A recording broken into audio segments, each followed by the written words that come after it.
अस्सलाम वालेकुम, नमस्ते, सत श्री अकाल। वीडियो देखने वाले सबके लिए दुआ है कि आप जहां भी रहें खुश रहें, शाद रहें, आबाद रहें और हमारे इस चैनल पे अपना प्यार दिखाते रहें। बहुत ही जबरदस्त एक वीडियो लेके आए हैं, काफी जबरदस्त जानकारी है इसमें, तो देखते हैं इस वीडियो को। इस वीडियो के ऊपर हमारा ओपिनियन आप जानना चाहें तो वीडियो के लास्ट तक बने रहिए। मेरा नाम है नदीम इकबाल जंजुआ, मेरे साथ हैं Mohammad Sameer Khokhar. So guys let's start. Bible का सबसे बूढ़ा इंसान मेथुसेला 969 साल जीता है। और बाइबिल से अगर आप कुछ हजार साल पहले जाएं सुमेरिया में, तो बताया जाता है कि वहां के राजा हजारों साल का शासन करते थे। जैसे पहले सुमेरियन राजा एलुलिम का जो शासन था वो 28,800 वर्षों का था। और ये हजार, लाखों और करोड़ों में चले जाते हैं जब आप भारतीय परंपरा की बात करते हैं। अगर आप राजा भरत को देखें, जिनके नाम पर हमारे देश का नाम भारत पड़ा, भागवत पुराण में बताया गया है कि राजा भरत का जो शासन काल था वो 1 करोड़ वर्ष का था। और अगर हम ये मान भी ले कि ये सब माइथोलॉजिकल दावे हैं, तो प्रश्न उठता है कि दुनिया की सभी सभ्यताएं इंसान की आयु को लेकर इस तरह के माइथोलॉजिकल दावे करी क्यों रही थीं? या वास्तव में इन दावों के पीछे कोई लॉजिक, कोई रीजनिंग या फिर साइंस है? तो साथियों, आज की क्वेस्ट में हम इंसानों के हजारों वर्षों के जीने के इस दावे की प्राचीन ग्रंथों और मॉडर्न जेनेटिक्स दोनों की मदद से हाइपर पड़ताल करेंगे और देखेंगे कि इस क्वेस्ट का अंजाम क्या होता है। दोस्तों, आज हम औसतन 70-72 साल जीते हैं, जबकि हमारे पास हमारे पूर्वजों से ज़्यादा ज्ञान विज्ञान है। और इसमें भी आयरनी ये है कि अगर आप 50-60 साल पीछे चले जाएं तो हमारी एवरेज लाइफ स्पैन 70 से भी नीचे चली जाती है। लेकिन वहीं पर अगर आप हजारों वर्ष और पीछे चले जाएं तो ये आंकड़े और गिरने की बजाय सैकड़ों गुना बढ़ जाते हैं। आखिर इतिहास और समय का ये गणित उल्टा क्यों चल रहा है? आइए इसी प्रश्न से आज की क्वेस्ट को प्रारंभ करते हैं। दोस्तों, बाइबिल के अनुसार ह्यूमैनिटी एडम से शुरू होती है और द ग्रेट फ्लड के आते आते, जिसमें पूरी ह्यूमैनिटी समाप्त हो जाती है, नोहा तक पहुंचती है। यानी ग्रेट फ्लड के पहले 10 पूर्वजों की बात होती है। और अगर आप देखें तो इन 10 पूर्वजों की जो उम्र है वो कहीं ना कहीं 700 से लेकर 1000 साल के बीच में है। और इन्हीं में से मेथुसेला जो सबसे ज्यादा जीवन जीते हैं वो ग्रेट फ्लड में मारे जाते हैं। और ये ग्रेट फ्लड एडम के जन्म से 1656 साल बाद आती है। अब यहाँ पर इंटरेस्टिंग ये है कि अगर आप ग्रेट फ्लड के बाद के पूर्वजों को देखें तो उनकी लाइफ स्पैन लगातार घटकर नॉर्मल हो जाती है। अब बाइबिल का एक और वर्जन है सेप्टुअजिंट, जिसे इजिप्ट में ज्यूस लोगों ने ग्रीक लैंग्वेज में ट्रांसलेट करके बनाया था। अब अगर आप इस वर्जन को देखें तो यहाँ पर जो बाढ़ है वो 1656 साल बाद नहीं बल्कि 2242 साल बाद आती है। अब ऐसा क्यों हुआ? क्यों इस टाइमलाइन को लंबा किया गया? अब इसके पक्के जवाब तो नहीं है, लेकिन बहुत ढेर सारे विद्वान ये मानते हैं कि उस समय इजिप्ट और बेबीलोनिया ये अपने इतिहास को पुराना बताते थे।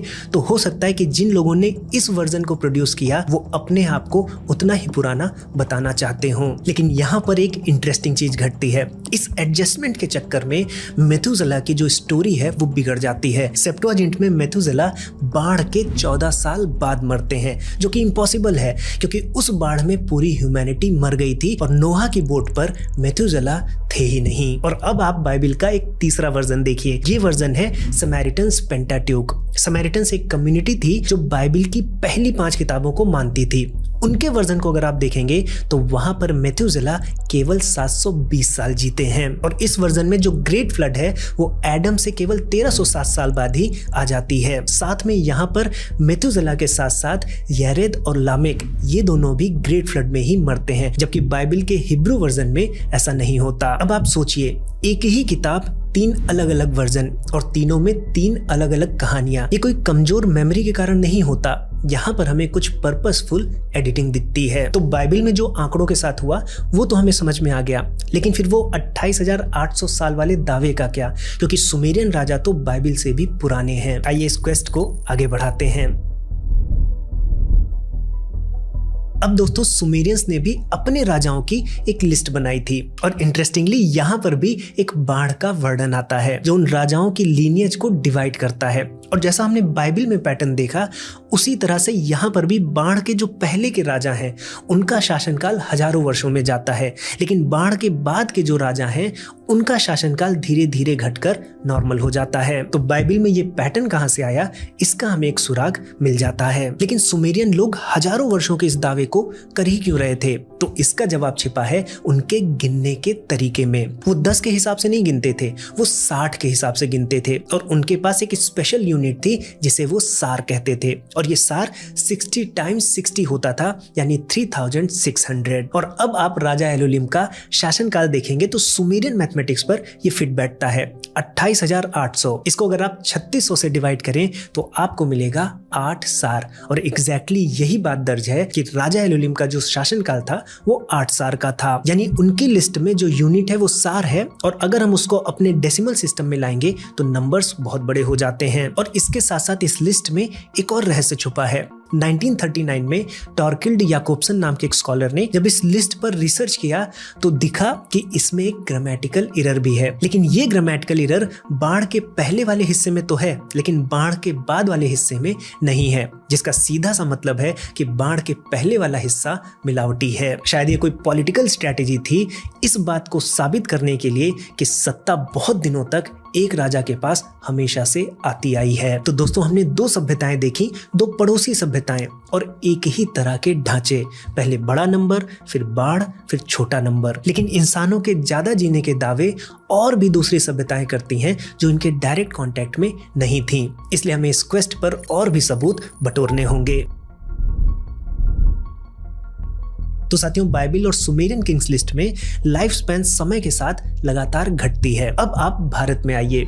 यहाँ पर आप हिंदू पौराणिक ग्रंथों में देखेंगे कि सतयुग से लेकर कलयुग तक एक युगों का कॉन्सेप्ट मिलता है और यहाँ पर भी हर एक युग के साथ इंसान की जो उम्र है वो घटती जाती है। बस फर्क इतना है कि यहाँ रैंडमली नहीं घट रही है, बल्कि एक मैथमेटिकल पैटर्न है। वहीं पर अगर आप भारत की जैन परंपरा देखें तो यहाँ पर भी तीर्थंकरों की जो आयु है समय के साथ घटती जाती है। जैसे जो सबसे पहले भगवान ऋषभ देव थे वो 84 लाख पूर्व जीते हैं, लेकिन भगवान महावीर स्वामी जो अंतिम तीर्थंकर हैं वो केवल 72 साल जीते हैं। वहीं बौद्ध परंपरा में भी भगवान बुद्ध कहते हैं कि पहले लोग 80,000 साल जीते थे, लेकिन फिर हैबिट्स बदल गई जिससे उम्र आधी होती चली गई और आज 100 साल है। वो यहाँ तक कह देते हैं कि आगे जाकर ये केवल 10 साल रह जाएगी। और अगर आप भारत से निकलकर चीन में जाएं तो चीन की जो सबसे पुरानी मेडिकल बुक है वो शुरू यहीं से होती है, जहाँ पर एक सम्राट अपने वैद्य से पूछता है कि पहले तो लोग 100 साल तक जवान रहते थे, ये क्या कारण है कि आज लोग 50 में ही थक जाते हैं। तो आप देखिए कि लगभग सभी बड़ी सभ्यताओं में इंसानों की उम्र समय के साथ घटती दिखती है। लेकिन अभी भी एक ऐसी प्राचीन चीज है जो इस सिस्टम में फिट नहीं होती, वो है भारत के वेद। अगर आप ऋग्वेद को देखें जो कि भारत का सबसे पुराना ग्रंथ है, तो उसमें मनुष्य के जीवन का जो आंकड़ा मिलता है वो सटीक 100 मिलता है। वहां कहा गया है कि जीवेम शरदः शतम, यानी प्रार्थना की गई है कि मनुष्य अपने जीवन में 100 ऑटम्स देखे, यानी 100 साल जिए। तो यहाँ पर एक बात नोट कीजिए, वेद ही नहीं भगवान बुद्ध भी आज की उम्र 100 साल बता रहे हैं। वहीं पर अगर हम महावीर जैन जी की बात करें तो भी 100 के अराउंड है और वहीं पर चाइनीज मेडिकल बुक भी 100 का ही आंकड़ा लेती है। तो जब आपके सामने के इंसान की बात हो रही है तो आंकड़ा 100 के ही अराउंड है। ये जो बड़े नंबर्स हैं, हजारों लाखों करोड़ों के, ये हमेशा पास्ट में रहते हैं। तो इंसान की समय के साथ ये घटती उम्र का जो पैटर्न है, ये कहीं इंसान की साइकोलॉजिकल मजबूरी तो नहीं है। आइए इस क्वेस्ट पर आगे बढ़ते हैं। दोस्तों, एक प्रयोग करते हैं। आप अपने पापा का नाम सोचिए, अब अपने दादा का नाम सोचिए और अब अपने परदादा का नाम सोचिए। और अब अगर मैं कहूं कि अपने परदादा के पिता का भी नाम सोचिए तो शायद आप नहीं सोच पाएंगे। और आप ही क्या, हम में से ज्यादातर लोगों को नहीं पता होता है, जबकि हमारे पास आज कागज और तस्वीरों की सुविधा है। और यहाँ पर जर्मन स्कॉलर यान आसमान कहते हैं कि वो जो मेमोरीज होती हैं जो हम आपस में बातचीत करके बटोरते हैं अपनी फैमिली के अंदर, ये ज़्यादा से ज़्यादा 100 साल तक ही टिकती हैं, 3-4 पीढ़ी तक। और जब वो अंतिम गवाह चला जाता है तो उसके पीछे की जो मेमोरीज होती हैं वो समाप्त हो जाती हैं। लेकिन आगे आने वाला इंसान इस बात पर बिलीव ही नहीं कर सकता कि 3-4 पीढ़ी के पहले मेमोरीज थी ही नहीं, और इसलिए वहाँ पर वो कुछ ना कुछ भरता है जिसे कल्चरल मेमोरी कहा जाता है। अब देखिए, इसमें मिलावट गिरावट होती है, लेकिन ये कोई घटिया मेमोरी नहीं है, ये अलग चीज है। इसका काम अलग है। इसका काम फैक्ट संभालना नहीं है, बल्कि इसका काम समाज को जोड़े रखना है। लेकिन सवाल अभी भी वही है कि मान लीजिए हम भरते भी हैं, तो हम हजारों लाखों वाले नंबर्स क्यों भर रहे हैं? और इसके लिए हमें मिर्जा एलियादी की सुननी होगी। वो कहते हैं कि इंसान हर एक नई चीज को शुद्ध रूप में देखता है, लेकिन फिर उसे वो खराब होते हुए देखता है, और ये पैटर्न उसकी बुद्धि में बैठ जाता है। वो ये मानने लगता है कि सृष्टि के करीब जो चीज रही होगी वो ज्यादा ताकतवर रही होगी, और इसीलिए पूर्वजों को हमसे ज्यादा जीना होगा। अब देखिए, यहाँ पर किसी ने झूठ नहीं बोला, बस जानकारी का अभाव था, और जो जानकारी भरी गई उस जानकारी का काम कभी भी सच संभालना नहीं था, बस समाज को बांधे रखना था। तो यहाँ पर हमारे सवाल का आधा उत्तर तो मिल जाता है, लेकिन अभी आधा सवाल बाकी है कि इंसान की उम्र की असली लिमिटेशन क्या है। अब साथियों, इससे पहले कि हम इन्वेस्टिगेशन को आगे बढ़ाएं, एक बहुत इंपॉर्टेंट बात। आपने देखा होगा कि अभी हमने मनस्वी शर्मा नाम की एक छोटी सी बच्ची से एक पॉडकास्ट किया था। 13 साल की बच्ची है और इन्होंने गीता ओलंपियाड कंपटीशन में पूरे भारतवर्ष में प्रथम स्थान प्राप्त किया था। पहले तो मैं इस बात से दंग था कि एक छोटी सी बच्ची को 700 श्लोक की पूरी भगवत गीता याद है, लेकिन हैरानी तब हुई जब मैंने देखा कि एक एक श्लोक को कैसे जीवन में अप्लाई करना है, इस पर भी मनस्वी को गहरी समझ है। इसलिए मनस्वी से मिलने के बाद मुझे रियलाइज हुआ कि हम लोग गीता के श्लोक सुन लेते हैं, या बहुत से ऐसे श्लोक होते हैं जो हमें याद रहते हैं, जो हमें बचपन से याद कराए जाते हैं, लेकिन जीवन में उनका कोई हम उपयोग लेते नहीं हैं, और इसीलिए हम अपने बच्चों को भी सिर्फ रटा देते हैं। कैसे अप्लाई होगा, कैसे बच्चे उससे अच्छे बनेंगे, ये हम नहीं समझा पाते। इसलिए मनस्वी के साथ मिलकर शिक्षणम टीम ने और मैंने एक गीता प्रोग्राम डिजाइन किया है 9 से 14 साल के बच्चों के लिए, जिनको भगवत गीता कैसे उनके जीवन में अप्लाई करनी है ये हम सिखा सकें। इसमें हमने एक लेसन फ्री रखा है कि अगर आपके घर में कोई बच्चा है 9 से 14 साल के बीच का, या आपके परिवार में या आपके रिलेशन में कोई बच्चा है, तो आप उसके साथ वो फ्री लेसन साझा करें, उसके साथ बैठ कर देखें। अगर वो कुछ सीख पा रहा है, कुछ अच्छा उसे लग रहा है, तो आपको लगता है कि ये चीज वैल्यूएबल है, तो आप इस प्रोग्राम में उस बच्चे को जरूर इनरोल कीजिए। लिंक आपको नीचे डिस्क्रिप्शन बॉक्स में मिल जाएगी, और अगर कोई क्वेरी है और भी डिटेल्स चाहिए तो आप इस व्हाट्सएप नंबर पर हमें मैसेज अवश्य कीजिए। अब आइए इस इन्वेस्टिगेशन को आगे बढ़ाते हैं।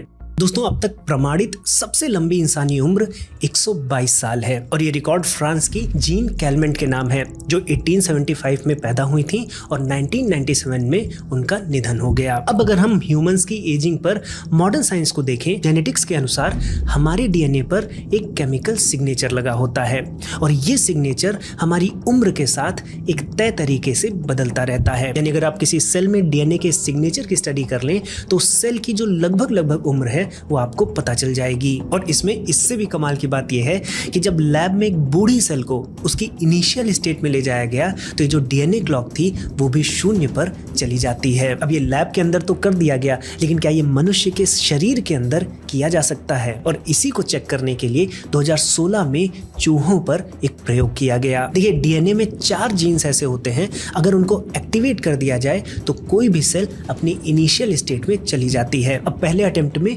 बीमार चूहों के इन 4 जीन्स को लगातार एक्टिवेट किया गया, लेकिन यहाँ पर 4 दिन के भीतर ट्यूमर बनने के कारण वो सारे चूहे मारे गए। फिर दूसरा अटेम्प्ट लिया गया। इस बार 2 दिन तक जीन्स को एक्टिवेट रखा गया और 5 दिन तक डीएक्टिवेट रखा गया। उसके बाद 35 साइकिल्स की गई और देखा गया कि एक भी चूहा नहीं मरता है। इनफैक्ट बुढ़ापे के जो साइंस होते हैं वो रिवर्स हो जाते हैं। तो लैब में बायोलॉजिकल एज को रिवर्स करना मुमकिन हो चुका है, लेकिन चूहों में। अब प्रश्न उठता है कि क्या ये टेक्नोलॉजी इंसानों पर भी काम कर सकती है? साथियों, अब हम अपनी क्वेस्ट के पीक पर हैं।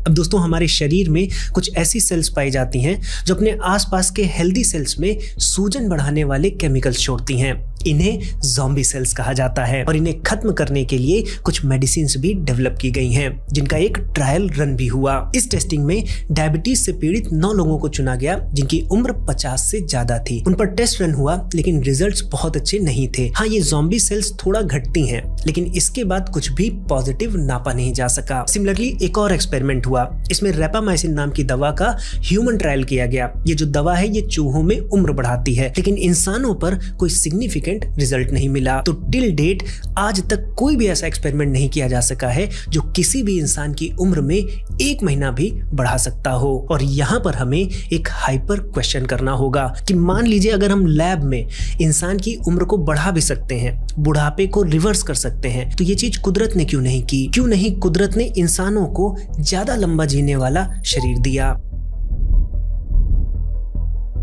अब दोस्तों, नेचर इंसान को लंबा क्यों नहीं जीने देती? इसका जवाब हमें एक छोटे से कीड़े में मिलता है। 1993 में डॉक्टर सिंथिया केनियन ने एक चीज खोजी। उन्होंने देखा कि सी एलिगेंस नाम के कीड़े में अगर DAF2 जीन को बंद कर दिया जाए तो उसकी उम्र दोगुनी हो जाती है। लेकिन असली ट्विस्ट तब आया जब कुछ वैज्ञानिकों ने इन मॉडिफाइड कीड़ों को नॉर्मल कीड़ों के साथ रखा। उन्होंने देखा कि महज 3-4 पीढ़ी के अंदर अंदर ये जो मॉडिफाइड कीड़े थे इनकी आबादी खत्म हो जाती है, क्योंकि लंबी उम्र की एक कीमत थी। वो कीमत थी बच्चे पैदा करने की क्षमता का घट जाना। यानी जो साधारण कीड़े थे वो कम जीते थे लेकिन ज्यादा बच्चे पैदा करते थे। इसीलिए कुछ पीढ़ियों के अंदर ही ये जो लंबी उम्र वाले कीड़े थे इनकी संख्या इतनी घटती गई कि ये बचे ही नहीं। और यहाँ पर एक और चीज समझिए, नेचर में ज्यादातर जानवरों को बुढ़ापा नसीब ही नहीं होता है। या तो पहले ही उन्हें कोई खा लेता है या वो भूख से मर जाते हैं या किसी बीमारी से। तो अगर नेचर में 2 जीन्स हैं, एक जीन लंबी उम्र देता है और एक जीन ज्यादा बच्चे पैदा करने की क्षमता देता है, तो ज्यादा बच्चे पैदा करने वाला जीन ही आगे जाता है। तो इससे हमें पता चलता है कि नेचर ने हम इंसानों को ज्यादा लंबी आयु क्यों नहीं दी, क्योंकि उसके लिए बुढ़ापा मैटर ही नहीं करता। लेकिन यहाँ पर हम एक प्रश्न फिर भी पूछ सकते हैं कि नेचर ने ह्यूमन की मैक्सिमम आयु कितनी तय की है। चलिए इस क्वेस्ट को इसके अंजाम तक पहुंचाते हैं। दोस्तों, ह्यूमन लाइफ स्पैन की असली लिमिट क्या है? अगर इस सवाल को लेकर आप वैज्ञानिकों के पास जाएंगे तो आपको जवाब नहीं, एक लड़ाई मिलेगी। देखिए, हर साल आपके मरने की कुछ संभावना होती है और ये उम्र के साथ बढ़ती जाती है। जैसे 70 साल पर 2% संभावना है, 90 साल पर 16% हो जाती है, 100 साल पर 35%, और जब आप 105 साल के होते हैं तो आपके मरने की संभावना 50% होती है। लेकिन फिर प्रश्न उठता है 105 के बाद क्या? क्योंकि अगर ये संभावना बढ़ती जा रही है तो कहीं ना कहीं जाकर हमको 100% मौत की संभावना मिलेगी और वही हमारी ह्यूमन लाइफ स्पैन की लिमिट हो जाएगी। और यहीं पर बहुत ढेर सारे मतभेद हैं। एक वैज्ञानिक पक्ष कहता है कि 115 वो लिमिट है, क्योंकि 90s के बाद से ये रिकॉर्ड हिला ही नहीं है, जबकि जो औसत उम्र है वो बढ़ती जा रही है। वहीं पर जो दूसरा वैज्ञानिक पक्ष है वो कहता है कि कोई लिमिट है ही नहीं, क्योंकि 105 के बाद जो मरने की संभावना है वो 50% पर कांस्टेंट हो जाती है। यानी 105 के बाद हर साल आपके मरने की संभावना 50-50 होती है। और यहीं पर एक तीसरा पक्ष है, वो ये कहता है कि 105 के बाद ये जो 50-50 मरने की संभावना है इस पर हम भरोसा नहीं कर सकते, क्योंकि जिन डेटा सेट से ये थ्योरी निकलती है, अगर उस डेटा सेट में 10,000 लोगों में से केवल एक अपनी बर्थ डेट या डेथ डेट में एरर कर दे या गलत रिकॉर्ड हो जाए तो 105 के बाद ये 50-50 वाली संभावना ही निकल कर आती है। और अगर आप सच पूछे तो ये एरर्स बहुत कॉमन है। अगर आप सरकारी रिकॉर्ड्स को चेक करेंगे तो जो लोग ये दावा करते हैं कि वो 110 साल से ज्यादा जिए, उसमें से 65% दावे झूठ होते हैं, और वहीं 115 साल वाले दावों में 98% झूठे निकलते हैं। तो किसी की उम्र चाहे शिलालेख पर लिखी हो या किसी कंप्यूटर के अंदर दर्ज हो, लेकिन अगर मामला 100 के पार का है तो उस पर भरोसा करना डिफिकल्ट हो जाता है। तो इस पूरी पड़ताल के बाद हमें हमारे पूर्वजों के हजारों साल जीने का कोई जादू नहीं मिलता, लेकिन ये जरूर पता चलता है कि जहां तक ह्यूमन मेमोरी जाती है वहां तक आंकड़ा 100 ही रहता है। चाहे वेद हो, भगवान बुद्ध हो, भगवान महावीर हो या बाइबल में बाढ़ के बाद के लोग हों, लेकिन जहां पर इंसान की मेमोरी खत्म हो जाती है वहां पर ये आंकड़े हजारों और लाखों वर्ष में चले जाते हैं। लेकिन ध्यान रखिएगा, लोगों ने झूठ नहीं बोला, क्योंकि कल्चरल मेमोरी का काम कभी भी सच संभालना नहीं था। और अगर आज हम विज्ञान को देखें तो आज हम बुढ़ापे को समझने लगे हैं, हम चूहों में बायोलॉजिकल एज को रिवर्स भी करने लगे हैं, लेकिन आज भी इंसान के जीवन की असली सीमा क्या है इस बात पर कोई भी वैज्ञानिक फाइनल कंक्लूजन नहीं दे सकता। तो अगली बार जब आप पढ़ें कि फला गांव के लोग सबसे लंबा जीते हैं, फला इंसान 130 साल तक जिया, तो आप एक प्रश्न करिएगा कि ये नंबर आया कहां से, क्योंकि नंबर बदल गए हैं, कागज बदल गया है, लेकिन ना तो इंसान बदला है और ना ही इंसान की कहानियों में दिलचस्पी। तो साथियों, अगर आपको आज की क्वेस्ट पसंद आई है है तो अपने दोस्तों में और परिवार में जरूर साझा करें और हाइपर क्वेस्ट को भी सब्सक्राइब करें। और साथियों, अगर आपके घर में, जैसा कि मैंने बताया कि 9 से 14 साल के बच्चे हैं आपके परिवार में, आपके रिलेशन में, तो गीता फॉर किड्स हमारे शिक्षण प्लेटफॉर्म पर एक प्रोग्राम है जहां 9 से 14 साल के बच्चों को मनस्वी भगवत गीता सिखाती है, कैसे अप्लाई करना है, कैसे भगवत गीता के साथ आगे बढ़ना है और अपने जीवन में कैसे अच्छा करना है। तो मैं आग्रह करूंगा कि इस प्रोग्राम में आप अपने बच्चों को अवश्य एनरोल कीजिए। लिंक आपको नीचे डिस्क्रिप्शन में मिल जाएगी। और अगर कोई क्वेरी है, कोई डिटेल जानना है तो इस व्हाट्सएप नंबर पर हमें जरूर मैसेज कीजिए।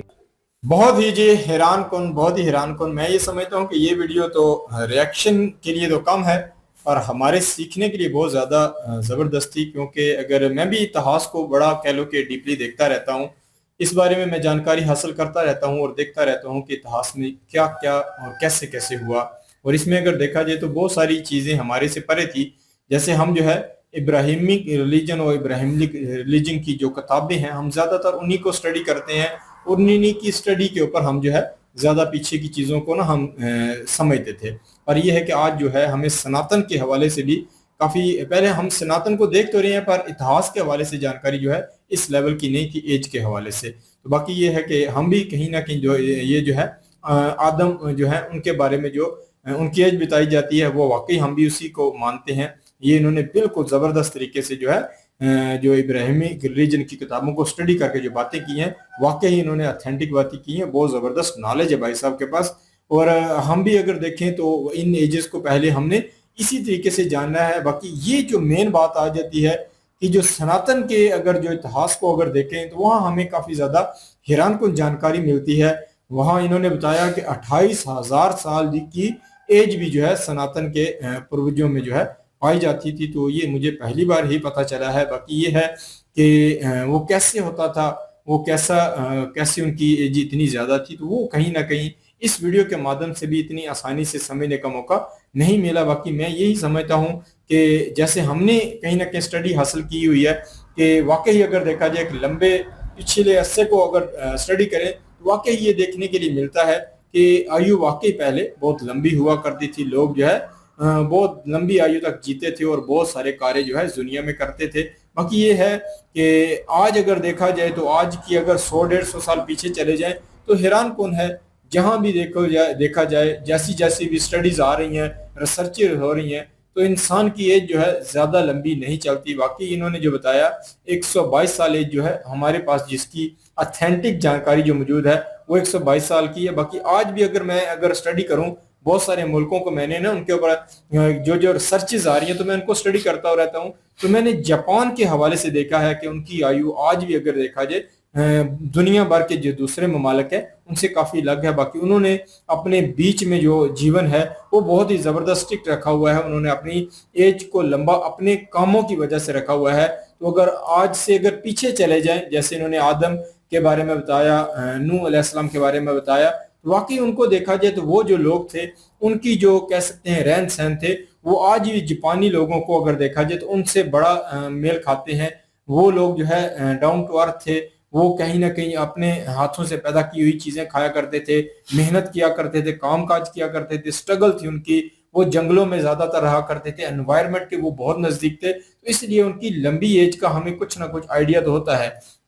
बाकी ये जो है कि ये स्टडी मैं इसके ऊपर जरूर सर्च करूंगा कि जो सनातनी लोगों की जो आयु बताई जा रही है इसके ऊपर जो है मुझे ऑथेंटिक तरीके से जो है यहाँ भी कुछ खास समझ नहीं आई। बाकी मैं ये है कि आगे जो है ये कह सकते हैं कि एक माइंड बन चुका है कि सनातनी लोगों की आयु इतनी लंबी क्यों थी, वो क्या क्या कार्य करते थे, वो या उनकी जो कह सकते हैं कि हिस्ट्री के बारे में कुछ ना कुछ जानकारी लेंगे। बाकी मैं ये समझता हूँ कि भाई साहब जो है इनकी अगर चैनल की बात करी जाए तो बहुत ही जबरदस्त है। जो भी रिसर्च लेके आते हैं इतनी डीपली होती है कि ये बंदा कह सकता है कि ये मतलब सच के ऊपर और सही जो रिसर्च होती है उसी के बेस के ऊपर बात करते हैं। तो बहुत ही जबरदस्त लगा।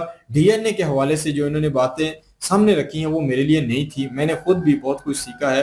बाकी ये है कि इंसान ने जो कुछ भी किया है ना अपनी बेहतरी के लिए, अपनी आयु बढ़ाने या कुछ भी, तो उसका रिजल्ट जरूर नेगेटिव भी आ जाए। जैसे इन्होंने कुछ जो कह लो कि चीजों के ऊपर सर्च करके उनकी एज तो बढ़ाने की कोशिश की, बाकी उनकी जो नस्ल है उसके ऊपर इम्पैक्ट आया। तो ये इंसान के कह सकते हैं कि इसे लिमिट में रखा गया है कि जो इस कुदरत का जो निज़ाम चल रहा है कि उसके साथ छेड़खानी नहीं करनी। आप जो है रिसर्च करें, आप स्टडी करें, तो जो चीजें जैसे हैं उन्हें वैसे रहने दिया जाए, ये मैंने बहुत ज्यादा जो है दुनिया में देखा है। बिल्कुल जी, भाई साहब ने वीडियो जो है वो बड़ा ही डीप बनाया और सही ये कह रही हैं, अपने मुताबिक ये सही कह रहे हैं। वैसे हमने भी सुना है कि हमारे जो पहले थे, हमारी जो पहली पीढ़ियां थी, उनकी बड़ी लंबी उम्रें जो हैं वो हुआ करती थी। ये बात तो सही है। चलें इस बात को मद्देनजर रख लीजिए कि हम 2-3 पीढ़ियों तक तो अपने जानते हैं।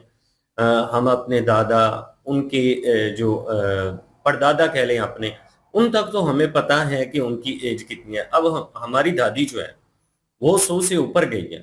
अब उनकी जो माँ थी वो 150 से ऊपर गई है। वो तकरीबन मेरे ख्याल में 151-52 तक गई है। तो इस तरह की चीजें हमें देखने के लिए मिलती हैं। तो फिर उनके जो बड़े थे उनकी कितनी, क्योंकि हमें तीसरी से चौथी पीढ़ी तक हमें जानकारी नहीं है। हमें सिर्फ 2-3 पीढ़ियों तक ही बस पता होता है कि ये हमारे फलां हैं, ये हमारे फलां हैं। अब अगर कोई मुझसे पूछे मेरे परदादा का क्या नाम है, मैं बता दूंगा। अब अगर उनके जो पिता का नाम कोई पूछेगा, मुझे नहीं पता। तो यहीं तक हैं हम, इससे पीछे हम नहीं हैं। तो ये तो हमने सुना है कि कद काठ जो है वो भी बड़े हुआ करते थे और उम्रें भी लंबी हुआ करती थी। और ये इंसान की, ये कह लें कि इस तरह की कुछ चीजें हैं, जहां तक इंसान ने जितनी तेजी से तरक्की की है, वो जाहिर सी बात है किसी चीज का अगर कोई फायदा होता है तो उसका नुकसान भी साथ होता है। उस तरक्की के साथ साथ नेचर को हमने चेंज करने की कोशिश की है, माहौलियाती तब्दीली, फूड में तब्दीली, वो सारी चीजें जो हुई हैं ना, उससे मेरे ख्याल में हमारी जो कुव्वत मुदाफियत है वो आहिस्ता आहिस्ता घटती चली गई है, जिसकी वजह से उम्र और कद जो है वक्त के साथ साथ घटना शुरू हो गए हैं। आप देखें कि बहुत सारे आपको ऐसी लॉजिक मिल जाएंगे जहां पे आज भी उम्रें, हम एशियन लोग अगर देखें अपनी उम्रों को, तो चाइनीज की देखें तो वो हमसे ज्यादा उनकी एज होती हैं, और वेस्टर्न की अगर देखें तो उनकी भी ज्यादा होती हैं। उनके जो बूढ़े हैं, वो पहली बात तो ये कि 40 से ऊपर, 50 से ऊपर किसी को बूढ़ा मानते ही नहीं है। वो कहते हैं कि अभी एज शुरू हुई है, मेच्योरिटी शुरू हुई है। तो वो इतनी जल्दी बूढ़े होते भी हैं। उनके 70-80 साल के बूढ़े काम कर सकते हैं। हमारे 60 साल का बूढ़ा जो बेचारा, वो चारपाई से भी उठ नहीं सकता, काम तो बड़ी दूर की बात है। उसको शुगर, उसको पता नहीं क्या क्या बीमारियां जो हैं वो लाहक हो जाती हैं, कि वो जिस्मानी तौर पर एक किस्म का लागर ही होता है। ये कह लें कि इस तरह से कह लें कि वो अपनी जिंदगी के दिन पूरे कर रहा होता है। तो ये क्यों है, कैसा है? फूड जो है ना, उसके हवाले से अगर मैं बात करूं तो बहुत बड़ा इम्पैक्ट जो है वो फूड का है। हमारे जो फूड हैं वो उस तरह से हेल्थी, नेचुरल नहीं है जिस तरह से उन लोगों के। अब चाइना में मैंने सुना है कि लोग जो हैं वो ठंडा पानी नहीं पीते, ज्यादातर गर्म पानी पीते हैं ताकि जोड़ों का दर्द ना हो, और उसके बाद मैदा जो है वो अपना वर्क जो है वो प्रॉपर करता रहे, और उसके बाद खाना पीना जो है बिल्कुल टाइम पे। मेरा एक दोस्त है तो मुझे कहता है, मैं चाइना चला गया तो एक रेस्टोरेंट था, 7 बजे के बाद वहां पे गया, मुझे नाश्ते को नहीं मिला। उन्होंने कहा अब नाश्ते का कौन सा टाइम है? मतलब कि जल्दी उठते हैं सुबह, लोग अपनी सेहत पे तवज्जो देते हैं, काम काज करते हैं। तो इस तरह से उनकी लाइफ जो है ना वो हमसे ज्यादा बड़ी है। मतलब कि वो बूढ़े लगते भी नहीं है, उन्होंने अपनी सेहत को स्टेबल किया हुआ है। हम एशियन लोग उस तरह से नहीं है। हमारे एशिया का तो बंदा, आप जो है मेरे ख्याल में 40 साल का ले ले तो वो दौड़ भाग नहीं पाएगा उतनी तेजी से जितनी तेजी से उसे करना चाहिए। हालांकि 40 कोई इतनी बड़ी एज नहीं है, लेकिन वो नहीं कर पाता। अब हम 30 से अबव हुए हैं तो हमारी जो है वो कैपेसिटी नहीं रही। तो ये चीजें जो है ना वो फर्क पड़ते हैं। क्यों फर्क पड़ा है? खुराक की वजह से। खुराक जो है ना उसमें चेंज आया है। बाकी अपना अपना लॉजिक है, अपना अपना ओपिनियन है। आप लोग जरूर बताएं कि आप लोगों का क्या कहना है कि क्या आज से कुछ साल पहले, 100 साल कह लें, 200 साल कह लें, 1000 साल कह लें, 1000 साल पहले लोगों की उम्रें और कद ज्यादा हुआ करते थे? क्योंकि सनातन को भी अगर देखें तो बहुत सारे ऐसे लॉजिक हमें मिल जाते हैं कि बताया यही जाता है कि जो वासुकी हैं, वासुकी नाग जो हैं, जो शिव जी के कंधे के ऊपर बैठा करते थे, उनका 50 मीटर से भी ज्यादा कदकार था। मतलब कि अगर 50 मीटर से वो ज्यादा लंबे थे तो उनका वेट कितना होगा? और अगर उनका वेट इतना ज्यादा है तो फिर शिव जी कितने बड़े होंगे? और शिव जी और वासुकी जो उनके कंधे पर मौजूद थे, जब वो नंदी जी के ऊपर बैठते थे तो फिर नंदी जो है वो कितने बड़े होंगे? तो ये चीजें जो है ना वो हमारी सोच से बाला तार है, हमें नहीं पता। अब कुंभकर्ण का बताते हैं कि जब उसको जगाया गया और वो उठ के आया तो उसके सामने वानर सेना कीड़ियों की तरह लग रही थी, कीड़े मकोड़े लग रहे थे, इतना बड़ा आकार था उसका। और हिरण्यकशिपु का भी यही बताया जाता है कि बहुत बड़ा कद-काठ था उसका। तो ये चीजें तो इनका तो वजूद है कि आज से हजारों लाखों साल पहले लोगों के कद भी ज्यादा हुआ करते थे, उम्रें भी ज्यादा थी। लेकिन आप लोग हमें ये बताएं कि ऐसा क्या हुआ। मैं तो कहता हूं कि फूड और नेचर जो है इसका बड़ा फर्क पड़ता है। आप लोग अपने नजरिए के मुताबिक बताएं कि क्या ऐसा कारण बना है कि उम्र और कद जो है वो वक्त के साथ साथ कम होना शुरू हो गए। बिल्कुल जी, बहुत ही जबरदस्त लगा, काफी जबरदस्त और नॉलेजेबल वीडियो थी जो हमने ये देखी। ये थी आज की वीडियो। इस वीडियो के माध्यम से आप लोगों का क्या कहना है, आप लोग कमेंट सेक्शन में अपनी राय जरूर दीजिएगा। दुआ में याद रखिएगा। मिलते हैं नेक्स्ट वीडियो में, तब तक के लिए अल्लाह हाफिज, पीस।